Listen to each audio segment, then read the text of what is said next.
पुष्पराज झुकेगा नहीं तो डीएसपी सिराज अरेस्ट करके रहेगा। शेखावत समझे हो क्या कि हर बार तुम पुष्पराज की तरफ भागते जाओगे और डीएसपी सिराज तुम्हें अरेस्ट नहीं कर पाएंगे? अरे भाई साहब, अरेस्ट भी करेंगे और जेल में भी डालेंगे। हाँ, दरअसल वो बयान तो आपको रोहित शर्मा का याद ही होगा, जब रोहित शर्मा ने कहा था कि DSP Siraj is not effective.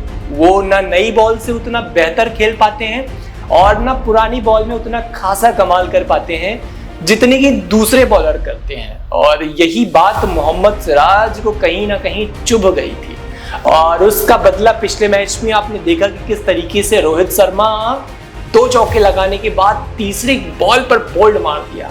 और आज के मैच में भाई साहब डीएसपी सिराज एक नाम का वारंट निकाल कर निकले थे कि किस तरीके से गिन गिन कर बदला लेना है।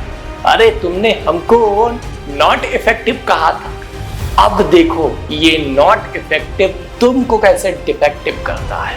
हाँ मतलब भाई साहब, सिराज शेखावत मत समझना कि शेखावत की तरह सिराज किसी को नहीं पकड़ पाएंगे। सिराज डीएसपी हैं और कहते हैं ना कि कानून के हाथ बड़े लंबे होते हैं, इसीलिए भाई साहब आरसीबी से निकलने के बाद डीएसपी सिराज के हाथ उतने ही लंबे हो गए हैं जितने कानून के हाथ लंबे हैं, और उतने ही प्रभावशाली नजर आ रहे हैं डीएसपी सिराज जितने की आरसीबी में डिफेक्टिव या इंडियन टीम में डिफेक्टिव हुआ करते थे। मतलब ये मानो कि 2025 में आईपीएल में सिराज का जादू चल रहा है। जादू छोड़ो, बवंडर, तूफान, सुनामी आ गई है। अब पुष्पराज को भी नहीं छोड़ेंगे, झुकेगा नहीं तो तोड़ दिया जाएगा।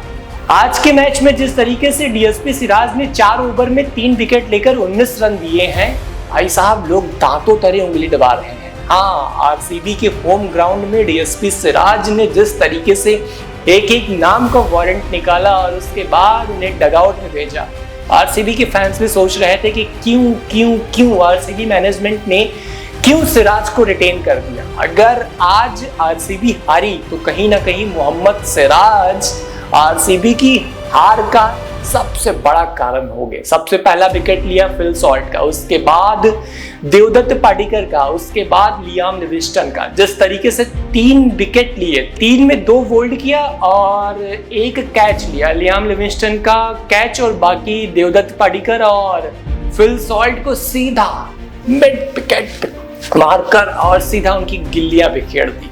तो भाई साहब अब डीएसपी सिराज वो सिराज नहीं जो पहले लिविल किया करते थे। अब सिराज को चाहिए फुल इज्जत, क्योंकि डीएसपी हैं, अब कुछ भी कर सकते हैं। दरअसल 2018 से लेकर 2024 तक डीएसपी सिराज आरसीबी के साथ थे और आरसीबी में इन्होंने बेहतर प्रदर्शन किया। हालांकि 2025 ऑक्शन में आरसीबी ने इन्हें रिटेन नहीं किया और इन्हें जैसे ही छोड़ा गुजरात टाइटंस ने 2025 में सिराज को खरीद लिया और 2025 में गुजरात टाइटंस के लिए भाई साहब सिराज जबरदस्त खेल रहे हैं। 2025 आईपीएल में अब तक टोटल सिराज ने 7 विकेट लिए हैं और जिस तरीके से फिल सॉल्ट को आउट किया, हाँ लोग कह रहे हैं कि डीएसपी सिराज को अगर कोई छेड़ेगा तो डीएसपी सिराज छोड़ेंगे नहीं, क्योंकि डीएसपी सिराज की पहली गेंद पर जिस तरीके से फिल सॉल्ट ने 105 मीटर लंबा छक्का मारा था और अब तक के आईपीएल के इतिहास में, हाँ मतलब 2025 के आईपीएल के इतिहास में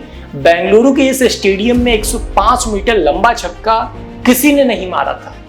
तो कहीं ना कहीं अगली ही बॉल पर सिराज शांत नहीं रहे और गिल्लियां बिखेर। हालांकि फिल सॉल्ट पहले ही आउट हो जाते अगर जॉस बटलर थोड़ा सा नहीं चूकते, लेकिन अंत भला तो सब भला। और आज के मैच में जिस तरीके से मोहम्मद सिराज ने अपना जलवा जलाल किया है, गुजरात टाइटंस के फैंस कह रहे हैं कि थैंक यू आरसीबी, तुमने अगर इस हुनरमंद खिलाड़ी को अगर रिटेन कर लिया होता तो आज ये कारनामा कैसे करके दिखाता।